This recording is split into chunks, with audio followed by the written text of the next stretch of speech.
माझ्या प्रिय देशवासियांनो, नमस्कार। या ऑगस्ट महिन्यात तुमच्या सर्वांच्या पत्रांनी, संदेशांनी आणि कार्ड्सनी माझ्या कार्यालयाला अगदी तिरंगामय केला आहे। मला मिळालेलं एकही पत्र असं नसेल ज्यावर तिरंगा नाही किंवा तिरंग्याचा आणि स्वातंत्र्याचा उल्लेख नाही। लहान मुलांनी आणि तरुण मित्रमंडळींनी तर स्वातंत्र्य प्राप्तीच्या या अमृत महोत्सवानिमित्त अनेक सुंदर चित्र आणि कलाकृती पाठवल्या आहेत। स्वातंत्र्य दिनाच्या या महिन्यात आपल्या संपूर्ण देशभरात, प्रत्येक शहरात, प्रत्येक गावात अमृत महोत्सवाची अमृत धारा वाहत आहे।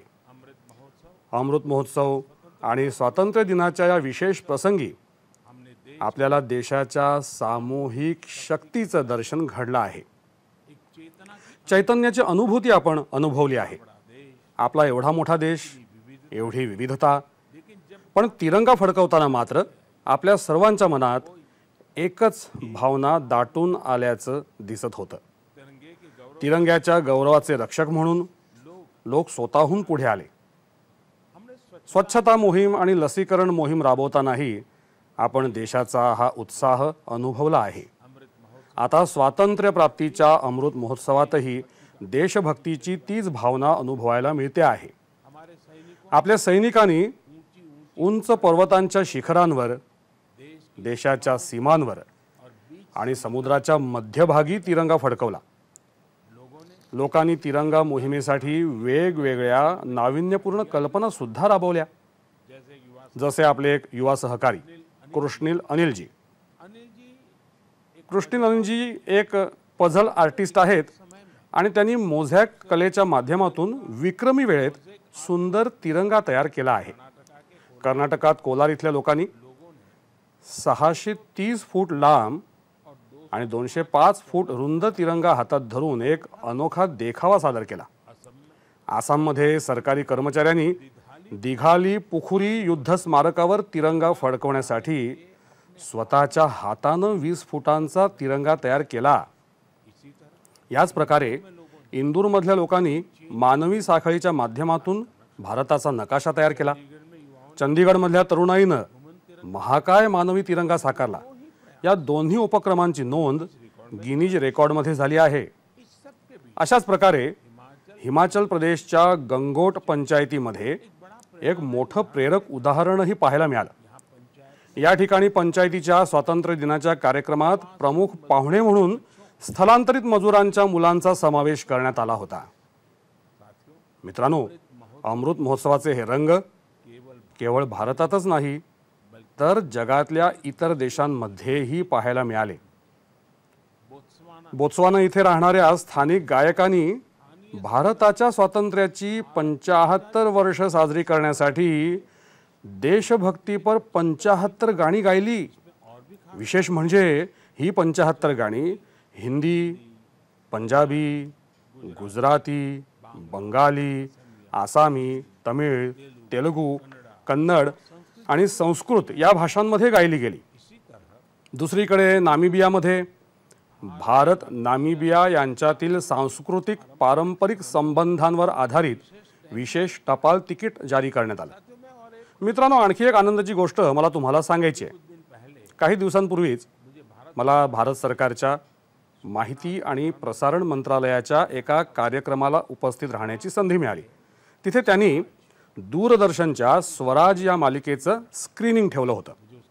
तो प्रीमियर पाहण्याची संधी मला मिळाली। स्वातंत्र्य चळवळीत सहभागी झालेल्या पण दुर्लक्षित राहिलेल्या अनामवीर नायक नायिकांच्या प्रयत्नांची ओळख देशाच्या युवा पिढीला करून देण्याचा हा एक उत्तम उपक्रम आहे। हा कार्यक्रम दर रविवारी रात्री 9 वाजता दूरदर्शनवर प्रसारित होतो। तो 75 आठवडे चालणार असल्याचं मला सांगण्यात आलं आहे। तुम्ही वेळात वेळ काढून हा कार्यक्रम स्वतः बघा आणि तुमच्या घरातल्या मुलांनाही तो दाखवा अशी विनंती मी तुम्हाला करतो। शाळा महाविद्यालयांचे लोक तर हा कार्यक्रम ध्वनिमुद्रित करून ठेवू शकतात आणि सोमवारी शाळा महाविद्यालय सुरू झाल्यावर विद्यार्थ्यांना दाखवू शकतात, जेणेकरून स्वातंत्र्यवीरांच्या कार्याची आपल्या देशबांधवांना ओळख होईल।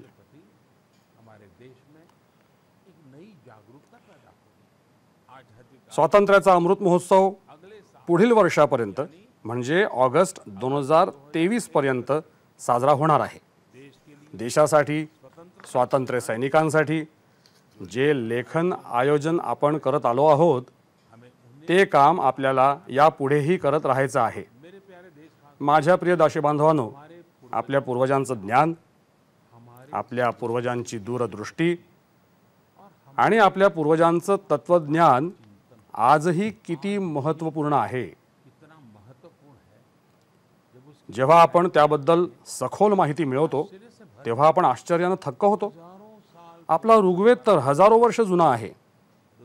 ऋग्वेदात म्हटलं आहे, ओमान मापो मानुषी अमृक्तम धाततोकाय तनयाय शम योहो युयम हिष्ठा भिषजो मातृतमा विश्वस्य स्थातुः जगतो जनित्रिह।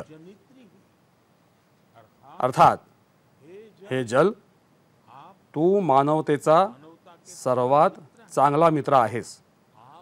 तूच जीवन देणारा आहेस। तुझ्यापासूनच अन्न तयार होतं आणि तुझ्यापासूनच आमच्या मुलांचं कल्याण होतं। तू आमचा रक्षक आहेस आणि आम्हाला सर्व वाईटांपासून दूर ठेवणारा आहेस।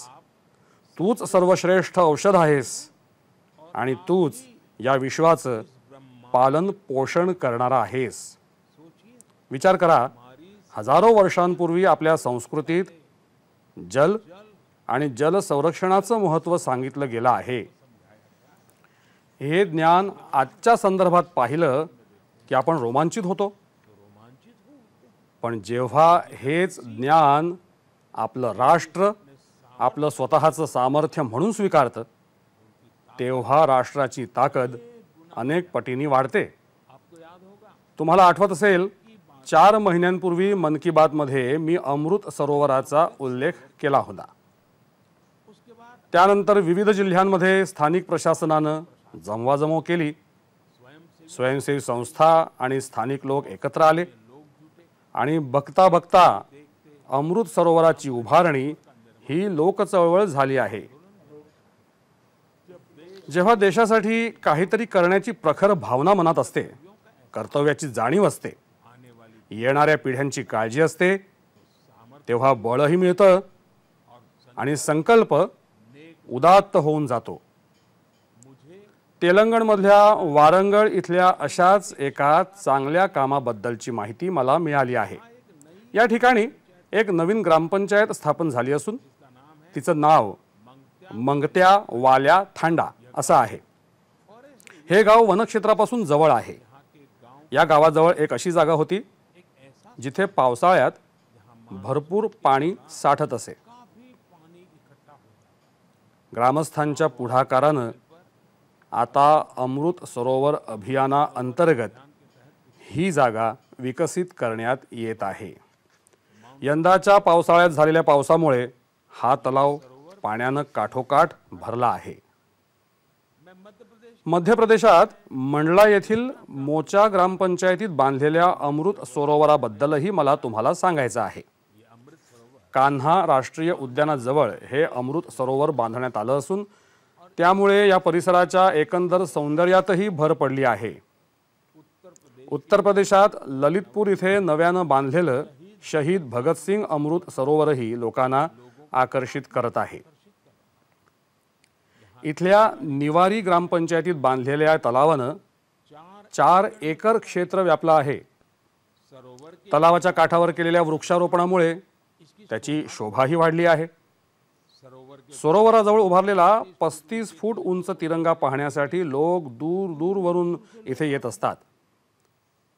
अमृत सरोवराची ही मोहीम कर्नाटक मध्येही जोरात सुरू आहे। तिथल्या बागलकोट जिल्ह्यात बिल केरूर गावात लोकांनी अतिशय सुंदर असं अमृत सरोवर बांधलं आहे। खरं तर या भागात डोंगरातून खाली येणाऱ्या पाण्यामुळे लोकांना खूप मोठा त्रास सहन करावा लागत असे। शेतकऱ्यांचं आणि त्यांच्या पिकांचंही नुकसान होत असे। अमृत सरोवर बनवण्यासाठी गावातल्या लोकांनी डोंगरावरून येणारं सर्व पाणी चर खोदून एका बाजूला वळवलं. त्यामुळे या परिसरातला पुराचा प्रश्नही सुटला. अमृत सरोवर मोहीम आपल्या आजच्याच अनेक समस्या सोडवते असं नाही, तर आपल्या येणाऱ्या पिढ्यांसाठीही ही मोहीम तितकीच आवश्यक आहे. या मोहिमेअंतर्गत अनेक ठिकाणी जुन्या जलाशयांचाही कायापालट केला जात आहे. या अमृत सरोवरांचा उपयोग जनावरांची तहान भागवण्यासाठी तसंच शेतीसाठीही केला जात आहे. या तलावांमुळे आजूबाजूच्या परिसरातल्या भूजल पातळीत वाढ झाली आहे. त्याचबरोबर या परिसरात सगळीकडे हिरवळही वाढत आहे. इतकंच नाही तर अनेक ठिकाणी लोक अमृत सरोवरात मत्स्यपालन करायच्या तयारीत आहेत. मी तुम्हा सर्वांना, विशेषतः माझ्या युवा सहकार्यांना विनंती करतो की अमृत सरोवर मोहिमेत सक्रिय सहभाग घ्या आणि जलसंधारण तसंच जलसंरक्षणासाठीच्या प्रयत्नांना आपलं बळ द्या. ते यशस्वी करून दाखवा. माझ्या प्रिय देशबांधवांनो, आसाममधल्या बोंगाई गावात एक रंजक प्रकल्प राबवला जात आहे. प्रकल्प संपूर्ण कुपोषणाविरुद्ध लढा हा या प्रकल्पाचा उद्देश असून या लढ्याची पद्धतही अतिशय अभिनव आहे.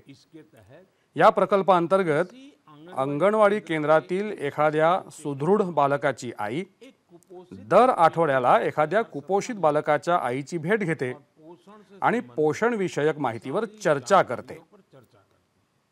म्हणजेच एक आई दुसऱ्या आईची मैत्रीण होऊन तिला मदत करते, तिला शिकवते. या प्रकल्पाच्या मदतीनं या भागात एका वर्षात 90% जास्त बालकांचं कुपोषण दूर झालं आहे. तुम्ही कधी कल्पना तरी केली असेल का की कुपोषण संपुष्टात आणण्यासाठी गीत, संगीत आणि भजन यांचाही उपयोग होऊ शकतो. मध्य प्रदेशातील दतिया जिल्ह्यात मेरा बच्चा अभियान ही अशा प्रकारची मोहीम यशस्वीपणे राबवण्यात आली. या मोहिमेअंतर्गत जिल्ह्यात भजन कीर्तनाचं आयोजन करण्यात आलं. त्यात आहार तज्ज्ञ असणाऱ्या शिक्षकांना पाचारण करण्यात आलं. यावेळी मडके कार्यक्रम सुद्धा आयोजित करण्यात आला. या कार्यक्रमांतर्गत महिला अंगणवाडी केंद्रात मुठभर धान्य आणतात आणि याच धान्याचा वापर करून शनिवारी बालभोजन कार्यक्रम आयोजित केला जातो. या कार्यक्रमाच्या निमित्तानं अंगणवाडी केंद्रांमध्ये मुलांची उपस्थिती वाढली आणि कुपोषणाचं प्रमाणही कमी झालं आहे. कुपोषणाबाबत जनजागृती करण्यासाठी झारखंडमध्येही एक अनोखी मोहीम सुरू आहे. झारखंडमधील गिरिडीहमध्ये सापशिडीचा खेळ तयार करण्यात आला आहे. या खेळाच्या माध्यमातून मुलं चांगल्या आणि वाईट सवयी कोणत्या ते शिकत आहेत. मित्रहो, कुपोषणाशी संबंधित अनेक अभिनव प्रयोगांबद्दल मी तुम्हाला सांगतो आहे, कारण येत्या महिनाभरात आपणा सर्वांना या मोहिमेत सामील व्हायचं आहे. सप्टेंबर महिना हा सणांचा महिना असला तरी तो पोषणाशी संबंधित एका मोठ्या मोहिमेला वाहिलेला आहे. आपण दरवर्षी 1 ते 30 सप्टेंबर या कालावधीत पोषण महिना साजरा करतो. कुपोषणाविरुद्ध देशभरात अनेक सर्जनशील आणि वैविध्यपूर्ण प्रयत्न केले जात आहेत. तंत्रज्ञानाचा उत्तम वापर आणि लोकसहभाग हा पोषण अभियानाचा अविभाज्य घटक बनला आहे. देशातील लाखो अंगणवाडी सेविकांना, कार्यकर्त्यांना मोबाईल उपकरणं देण्यात आली आहेत. तसंच अंगणवाडी सेवांवर देखरेख ठेवण्यासाठी पोषण ट्रॅकर सुद्धा सुरू करण्यात आला आहे. सर्व आकांक्षी जिल्हे आणि ईशान्येकडच्या राज्यांमध्ये 14 ते 18 वयोगटातील मुलींना सुद्धा पोषण मोहिमेच्या कक्षेत सामावून घेतला आहे. कुपोषणाच्या समस्येच्या निराकरणाचे प्रयत्न या उपाययोजनांपुरतेच मर्यादित नाहीत, या लढ्यात इतर अनेक उपक्रम सुद्धा महत्त्वाची भूमिका बजावत आहेत. उदाहरण के तौर पर जलजीवन मिशनचंच उदाहरण घ्या. को ही ले तो भारत कुपोषण मुक्त करण्याच्या कामी इस मिशन या मिशनचाही मोठा परिणाम दिसून येणार आहे. कुपोषण की कुपोषणाच्या आव्हानाचा सामना करण्यासाठी सामाजिक सामाजिक जागृतीच्या प्रयत्नांची भूमिका महत्त्वाची असते. मैं आप सभी येत्या पोषण महिन्यात कुपोषण मॅलन्यूट्रिशन दूर करण्याच्या प्रयत्नात कुपोषण तुम्हीही सहभागी व्हावं न्यूट्रिशन अशी विनंती दूर मी करने तुम्हा के सर्वांना प्रयासों में आग्रहपूर्वक करतो. जरूर ले. मेरे प्यारे देश माझ्या प्रिय देशवासियांनो, चेन्नई से चेन्नई येथील श्रीदेवी वरदराजनजी यांनी मला एक स्मरणपत्र पाठवलं आहे. उन्होंने त्यांनी माय गोव्हवर लिहिलं आहे इस प्रकार से की जेमतेम येत्या 5 महिन्यांमध्ये नव्या वर्षाचं आगमन होईल. कम समय बचा है और हम सब येणारं नवीन वर्ष आंतरराष्ट्रीय मिलेट नेशनल ईयर ऑफ भरड धान्य वर्ष म्हणून साजरं केलं जाणार आहे. उन्होंने हे आपल्याला सर्वांना ठाऊक आहे. का एक त्यांनी मला देशाचा मिलेटचा एक नकाशा सुद्धा पाठवला. कि क्या मन की बातच्या पुढच्या भागात तुम्ही यावर चर्चा करू शकता का असं त्यांनी मला विचारलं आहे. सकते हैं मुझे अपने देशवासियों देशवासियांच्या मनातला हा असा उत्साह पाहून मला बहुत ही आनंद मनापासून आनंद होतो. आपको याद हो आपल्याला आठवत असेल की संयुक्त राष्ट्रांनी एक ठराव मंजूर करून वर्ष 2023 हे वर्ष 2023 को आंतरराष्ट्रीय मिलेट म्हणजेच भरड धान्य तृणधान्य वर्ष म्हणून ये जान घोषित केलं आहे. होगी कि भारताच्या या प्रस्तावाला 70 पेक्षा जास्त देशांचा पाठिंबा मिळाला हे समजल्यावर तुम्हाला निश्चितच आनंद होईल. दुनिया भर में आज जगभरात भरड धान्याबद्दल मिलेट्सबद्दल आकर्षण वाढत आहे. साथियों जब मैं मित्र हो, आज भरड धान्याबद्दल तुमच्याशी बोलताना एक प्रयास को मी करत असलेल्या एका प्रयत्नाबद्दल मला तुम्हाला सांगायचं आहे. काही वर्षांपासून माझा प्रयत्न असतो की जेव्हा कुणीही परदेशी पाहुणे भारतात येतात, तो मेरी राज्याचे प्रमुख भारतात येतात, की भोजन में तेव्हा भारतातील मिलेट्सपासून भरड धान्यापासून बनवलेले पदार्थ त्यांना जेवणात वाढण्यात यावेत. अनुभव ये आया आणि असा अनुभव आला आहे की या मान्यवरांना हे पदार्थ खूप आवडतात पसंद आता आणि ते आपल्या भरड धान्याबद्दल मिलेट्सबाबत बरीच माहिती गोळा करण्याचा देखील प्रयत्न करतात. मिलेट्स प्राचीन काळापासून मिलेट्स भरड धान्य हे आपल्या शेतीचा, संस्कृतीचा आणि नागरी जीवन पद्धतीचा भाग आहेत. हमारे वेदों में आपल्या वेदांमध्ये भरड धान्यांचा उल्लेख आहे और इसी आणि त्याचप्रमाणे नुरू पुराण नुरू आणि टोलकप्पियम मध्येही इसके बाद त्यांचा उल्लेख आहे. आप देश के तुम्ही देशाच्या कोणत्याही भागात गेलात आपको तर तिथल्या लोकांच्या अन्नात, जेवणात तुम्हाला भरड धान्यांचे विविध प्रकार नक्कीच पाहायला मिळतील. हमारी संस्कृति आपल्या संस्कृतीप्रमाणेच भरड धान्यांमध्ये सुद्धा खूप वैविध्य आहे. ज्वार ज्वारी, बाजरी, नाचणी, वरी, राळे, कंगणी, चेना, कोदो, कुटकी, कुट्टू ये सब ही सर्व भरड धान्यच तर आहेत. भारत विश्व भारत हा जगातील सर्वात मोठा भरड धान्य उत्पादक देश आहे. इस पहल को त्यामुळे ही मोहीम यशस्वी करण्याची जबाबदारीही आम्हा भारतीयांच्या खांद्यावरच आहे. हम सबको मिल आपण सर्वांनी मिळून या मोहिमेला लोक चळवळ बनवायची आहे के लोगों आणि देशातल्या जनतेमध्ये भरड धान्याविषयी जागरूकता वाढवायची आहे. और साथियों आप तो आणि मित्रांनो, तुम्हाला तर चांगलंच माहिती आहे, मिलेट्स भरड धान्य शेतकऱ्यांसाठीही फायदेशीर आहेत और वो भी खास आणि तीही विशेषतः लहान शेतकऱ्यांसाठी. खरं तर ही पिकं खूप कमी वेळात तयार होतात तैयार हो जाते आणि त्यांना जास्त पाणी सुद्धा लागत नाही. ज्यादा पानी की आवश्यकता भी नहीं आपल्या लहान शेतकऱ्यांसाठी तर किसानों के लिए तो भरड धान्य मिलेट्स विशेष लाभदायक आहेत. मिलेट्स के भरड धान्यांची पेंड सुद्धा सर्वोत्तम चारा मानला जातो. आजकल हल्ली तरुण पिढी आरोग्यपूर्ण जीवन आणि अन्नाकडे खूप लक्ष देते. बहुत फोकस त्या दृष्टीनंही पाहिलं तर भरड धान्यात भरपूर प्रथिनं, में तंतुमय पदार्थ फाइबर आणि खनिज असतात. मौजूद होते हैं. बरेच लोक तर याला सुपर फूड सुद्धा म्हणतात.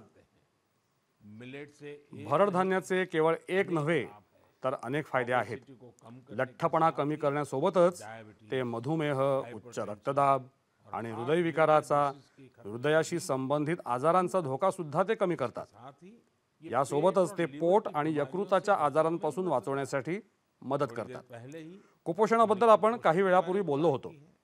कुपोषण भरड धान्य मिलेट्स कुपोषणाशी लढण्यासाठी सुद्धा खूप उपयोगी आहेत. ये प्रोटीन के कारण साथ ती साथ ऊर्जा एनर्जी से प्रथिनांनी भरे परिपूर्ण आहेत. देश में आज देशभरात आज मिलेट्स को भरड धान्यांना प्रोत्साहन देण्यासाठी बरंच काही केलं जात आहे. इससे जुड़ी या संबंधित संशोधन आणि नाविन्यपूर्ण उपयोगांवर लक्ष केंद्रित करण्यासोबतच FPOs म्हणजे शेतकरी उत्पादक संघांना प्रोत्साहन दिलं जात आहे, जेणेकरून उत्पादन वाढवता येईल. आपल्या शेतकरी बंधू भगिनींना माझी विनंती आहे की मिलेट्स म्हणजेच भरड धान्यांची अधिकाधिक लागवड करा और इसका आणि त्याचा लाभ घ्या. मुझे देखकर मला हे बघून खूप बरं वाटतं की आज असे अनेक स्टार्टअप्स उदयाला येत आहेत जे मिलेट्स भरड धान्यावर काम करत आहेत. से कुछ यापैकी काही जण मिलेट्सच्या कुकीज बनवत आहेत, कुछ तर काही जण मिलेट पॅनकेक आणि डोसा देखील बनवत आहेत. वहीं कुछ ऐसे काही जण जो मिलेट्सचा एनर्जी बार और आणि मिलेट नाश्ता तयार करत आहेत. मैं इस क्षेत्र में काम या क्षेत्रात काम करणाऱ्या सर्व लोकांना मी खूप खूप शुभेच्छा देतो. देता हूं. त्योहारों के या सणासुदीच्या काळात आपण अनेक पक्वान्न आणि पदार्थांमध्ये में भी मिलेट्स वापरतो. मिलेट्स का उपयोग करते हैं. तुम्ही आपल्या घरात बनवलेल्या अशा पदार्थांची छायाचित्र समाज माध्यमांवर जरूर टाका. त्यामुळे लोकांमध्ये मिलेट्स बाबत भरड धान्याबाबत जागरूकता वाढण्यास मदत होईल. मेरे प्यारे देशवासी, माझ्या प्रिय देशबांधवांनो, कुछ दिन पहले काही दिवसांपूर्वी मी अरुणाचल प्रदेशातील सियांग जिल्ह्यातील जोरसिंग गावातील एक बातमी पाहिली. खबर ही बातमी अशा एका बदलाची होती ज्याची या गावातील लोक अनेक वर्षांपासून वाट बघत होते. दरअसल खरं तर जोरसिंग गावात याच महिन्यात स्वातंत्र्य दिनापासून 4G इंटरनेट सेवा सुरू झाली आहे. जैसे पहले जसं पूर्वी कधी खेड्यामध्ये वीज पोहोचली की लोक खुश व्हायचे ना, तसाच आनंद आता नवभारतात 4G पोहोचल्यावर लोकांना होत आहे. अरुणाचल और अरुणाचल आणि ईशान्येकडच्या दुर्गम भागांमध्ये 4Gच्या रूपानं एक नवा अरुणोदय झाला आहे. इंटरनेट कनेक्टिव्हिटीनं नया नवी पहाट आणली आहे. जो सुविधाएं ज्या सुविधा पूर्वी फक्त मोठ्या शहरांमध्ये उपलब्ध होत्या, डिजिटल त्या आता डिजिटल इंडियानं खेड्यापाड्यात आणल्या आहेत. इस वजह से त्यामुळे देशात नवीन डिजिटल उद्योजक तयार होत आहेत. राजस्थानच्या अजमेर जिल्ह्यातील सेठा सिंह रावतजी दर्जी ऑनलाइन शिंपी ऑनलाईन ई स्टोअर चालवतात. आप सोचेंगे तुम्हाला वाटेल हे काय काम असतं? दर्जियों शिंपी ऑनलाईन दरअसल वास्तविक सेठा सिंह रावत कोविड के हे कोविड पूर्वी टेलरिंग का टेलरिंगचं काम करायचे. कोविड आया जेव्हा कोविड आला तेव्हा रावतजींनी हे आव्हान संकट मानलं नाही तर संधी म्हणून स्वीकारलं. सर्विस ते सामायिक सेवा पुरवठा केंद्र कॉमन सर्व्हिस सेंटर म्हणजेच CSC ई स्टोअरमध्ये सामील झाले ऑनलाइन काम आणि ऑनलाईन काम करू लागले. उन्होंने देखा त्यांनी पाहिलं की ग्राहक मोठ्या संख्येनं मास्क मुखपट्टीसाठी ऑर्डर देत आहेत. महिलाओं को काम त्यांनी काही महिलांना कामावर घेतलं आणि मास्क बनवायला सुरुवात केली. उन्होंने यानंतर त्यांनी शिंपी ऑनलाईन नावानं आपलं ऑनलाईन स्टोअर सुरू केलं, में और भी ज्यामध्ये त्यांनी इतरही अनेक प्रकारचे कपडे शिवून विकायला सुरुवात केली. डिजिटल आज डिजिटल इंडियाच्या सामर्थ्यानं सेठा सिंहजींचं काम इतकं वाढलं आहे की आता त्यांना संपूर्ण देशभरातून ऑर्डर्स मिळतात. सैकड़ों त्यांनी शेकडो महिलांना आपल्या कंपनीमध्ये रोजगार दिला आहे. डिजिटल इंडियानं उत्तर प्रदेशात उन्नाव इथे राहणाऱ्या ओम प्रकाश सिंहजी यांना देखील डिजिटल उद्योजक बनवला आहे. उन्होंने त्यांनी आपल्या गावात 1000हून जास्त ब्रॉडबँड जोडण्या स्थापन केल्या आहेत. ओम प्रकाश जी ने ओम प्रकाशजी यांनी त्यांच्या कॉमन सर्व्हिस सेंटर भोवती निःशुल्क मोफत वायफाय क्षेत्र देखील तयार केलं आहे, ज्यामुळे गरजू लोकांना खूप मदत होत आहे. ओम प्रकाश जी का ओम प्रकाशजी यांचं काम आता इतकं वाढलं आहे की त्यांनी 20 पेक्षा जास्त लोकांना कामावर ठेवलं आहे. नौकरी पर रख लिया है. ये लोग हे लोक गांवों के गावागावातील शाळा, अस्पताल, रुग्णालय, तहसील ऑफिस, तहसील कार्यालय आंगनवाड़ी आणि अंगणवाडी केंद्रांना ब्रॉडबँड जोडण्या देत असून त्यातून त्यांना रोजगार सुद्धा मिळत आहे. रोजगार भी प्राप्त कर रहे हैं. कॉमन सर्व्हिस सेंटर प्रमाणे गवर्नमेंट सरकारी ई मार्केट प्लेस यानी जेम अर्थात पोर्टल पर भी जेम पोर्टलवर अशा कितीतरी यशोगाथा आपल्याला पाहायला मिळतात. साथियों मित्रांनो, मला गावोगावातून असे अनेक संदेश मिळतात जो जे इंटरनेटमुळे झालेल्या बदलांविषयी आपल्याला सांगतात. मुझसे साझा करते हैं. इंटरनेटमुळे आमच्या तरुण मित्रांचा अभ्यास आणि शिक्षणाची पद्धतच बदलली आहे. वही बदल दिया है. जैसे की उदाहरणार्थ उत्तर प्रदेशच्या गुडिया सिंग जेव्हा उन्नावच्या अमोई या गावात आपल्या सासरी आल्या तेव्हा त्यांना आपल्या अभ्यासाची काळजी वाटत होती, पण भारत नेटनं त्यांची चिंता दूर केली. गुडियानं इंटरनेटद्वारे त्यांचा अभ्यास सुरू ठेवला आणि पदवीपर्यंतचं शिक्षण सुद्धा पूर्ण केलं. खेड्यापाड्यातील अशा कितीतरी लोकांच्या आयुष्यांना डिजिटल इंडिया मोहिमेतून नवी शक्ती मिळत आहे. तुम्ही मला खेड्यापाड्यातील डिजिटल उद्योजकांबद्दल जमेल तितकं जास्तीत जास्त लिहून कळवत जा आणि त्यांच्या यशोगाथा समाज माध्यमांवर सुद्धा टाका. माझ्या प्रिय देशबांधवांनो, काही दिवसांपूर्वी मला मन की बातचे हिमाचल प्रदेशातले श्रोते रमेशजी यांचं पत्र आलं. रमेशजींनी त्यांच्या पत्रात पर्वतांच्या अनेक वैशिष्ट्यांचा उल्लेख केला आहे. त्यांनी लिहिलंय की डोंगरावरील वस्त्या केवळ एकमेकांपासून लांब लांब असतीलही, पण लोकांची मन मात्र एकमेकांच्या खूप जवळ आहेत. खरंच डोंगरात राहणाऱ्या लोकांच्या जीवनातून आपण खूप काही शिकू शकतो. पर्वतीय जीवनशैली आणि संस्कृतीतून आपल्याला पहिली शिकवण मिळते ती म्हणजे परिस्थितीचं दडपण घेतलं नाही तर आपण त्यावर सहज मात करू शकतो. आणि दुसरी शिकवण म्हणजे स्थानिक साधन संपत्तीच्या मदतीनं आपण कसे स्वावलंबी आत्मनिर्भर होऊ शकतो. ज्या पहिल्या शिकवणुकीचा मी उल्लेख केला त्याचं एक सुंदर चित्र सध्या स्पिती प्रदेशात पाहायला मिळत आहे. स्पिती हा एक आदिवासी भाग आहे. इथे हल्ली मटार वाटाणा तोडण्याचं काम चालतं. डोंगरावरील शेतातलं हे काम मोठं कष्टाचं आणि कठीण काम आहे. पण इथे गावातील स्त्रिया एकत्र जमतात. सर्वजणी एकमेकांच्या मदतीनं एकमेकांच्या शेतातून वाटाणे तोडतात. काम करता करता महिला छपरा माझी छपरा हे स्थानिक गाणं सुद्धा गातात. म्हणजेच परस्पर सहकार्य हा देखील इथल्या लोकपरंपरेचाच एक भाग आहे. स्पितीमध्ये स्थानिक साधनसंपत्तीच्या वापराचं उत्तम उदाहरण देखील आढळतं. स्पितीमध्ये शेतकरी गायी पाळतात. गायीचं शेण वाळवून गोणीत भरतात. हिवाळा आला की गायी ज्या ठिकाणी राहतात, ज्याला इथे खूड म्हणतात, तर त्या ठिकाणी या गोण्या टाकल्या जातात. बर्फवृष्टीच्या वेळी या गोणी गायींचा थंडीपासून बचाव करतात.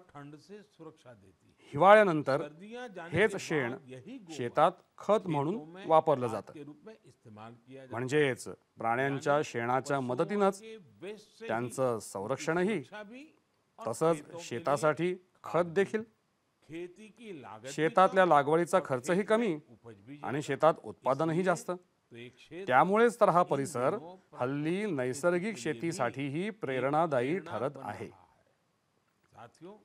मित्रांनो, असेच अनेक स्तुत्य प्रयत्न आपल्या आणखी काही पर्वतीय राज्यांमध्ये उत्तराखंडमध्येही पाहायला मिळत आहेत. उत्तराखंडमध्ये अनेक प्रकारची औषधं आणि वनस्पती आढळतात जी आपल्या आरोग्यासाठी खूप फायदेशीर असतात. त्यापैकी एक फळ आहे बेडू. त्याला हिमालयन अंजीर असंही म्हणतात. या फळामध्ये खनिज आणि जीवनसत्व मुबलक प्रमाणामध्ये असतात. लोक याचं सेवन केवळ फळाच्या रूपातच करत नाहीत, तर अनेक रोगांच्या उपचारातही यांचा वापर केला जातो. या फळाचे हे सर्व गुण लक्षात घेऊन आता बेडूचा रस, फळापासून जाम, चटण्या, लोणची आणि फळं सुकवून तयार केलेला सुकामेवा बाजारामध्ये विक्रीसाठी उपलब्ध झाले आहेत. पिठोरागड प्रशासनाच्या पुढाकारानं आणि स्थानिक लोकांच्या सहकार्यानं बेडू फळाला वेगवेगळ्या स्वरूपात बाजारपेठ उपलब्ध करून देण्यात यश आलं आहे. डोंगरी अंजीर असं ब्रँडिंग जाहिरात करून बेडूला ऑनलाईन बाजारपेठही उपलब्ध झाली आहे. त्यामुळे शेतकऱ्यांना उत्पन्नाचं नवं साधन तर मिळालं आहेच, शिवाय बेडूच्या औषधी गुणधर्माचे फायदे दूर दूरवर पोहोचू लागले आहेत. माझ्या प्रिय देशबांधवांनो, मन की बातच्या सुरुवातीला आपण स्वातंत्र्याच्या अमृत महोत्सवाविषयी बोललो. स्वातंत्र्य दिनाच्या महान पर्वासोबतच आगामी काळात आणखी काही अनेक सण येणार आहेत. अवघ्या काही दिवसांनी श्री गणेशाच्या आराधनेचा पूजेचा सण गणेश चतुर्थी येत आहे. गणेश चतुर्थी म्हणजेच गणपती बाप्पाच्या आशीर्वादाचा सण. गणेश चतुर्थीच्या आधी ओणमचा सणही सुरू होत आहे. विशेषतः केरळमध्ये ओणम शांतता आणि समृद्धीच्या भावनेनं साजरा केला जाईल. 30 अगस्त को हरतालिका तृतीयाही 30 ऑगस्टला आहे. ओदिशात 1 सप्टेंबरला नुआखाई हा सणही साजरा केला जाणार आहे. होता है नुआखाईचा अर्थच आहे नवीन अन्नधान्य खाद्यपदार्थ. म्हणजेच हा सण देखील इतर अनेक सणांप्रमाणेच आपल्या कृषी परंपरेशी निगडीत सण आहे. याच दरम्यान जैन समाजाचं संवत्सरी पर्वही येणार आहे. आपले हे सर्व सण आपल्या सांस्कृतिक समृद्धीचं आणि ऊर्जेचं चैतन्याचं प्रतीक आहे. सभी को मी आपणा सर्वांना या सणांसाठी आणि विशेष उत्सवांसाठी शुभेच्छा देतो. इन पर्वों या उत्सवांसोबतच कल उद्या 29 ऑगस्ट या दिवशी मेजर ध्यानचंदजी यांच्या जयंतीनिमित्त राष्ट्रीय क्रीडा दिनही साजरा केला जाणार आहे. खिलाड़ी आपले युवा खेळाडू आपल्या तिरंग्याचा गौरव जागतिक मंचावर वाढवत राहोत. यही हीच ध्यानचंदजींना ध्यानचंद जी के आपली आदरांजली असेल. श्रद्धांजलि होगी. देश के लिए आपण सर्वजण मिळून देशासाठी ऐसे ही असंच काम करत राहूया. देशाचा सन्मान वाढवत राहूया. इसी कामना के अशा शुभेच्छांसह अपनी बात मी सध्या इथेच थांबतो. अगले माह पुढच्या महिन्यात पुन्हा एकदा तुमच्याशी मन की बात होईल. बहुत बहुत खूप खूप आभार.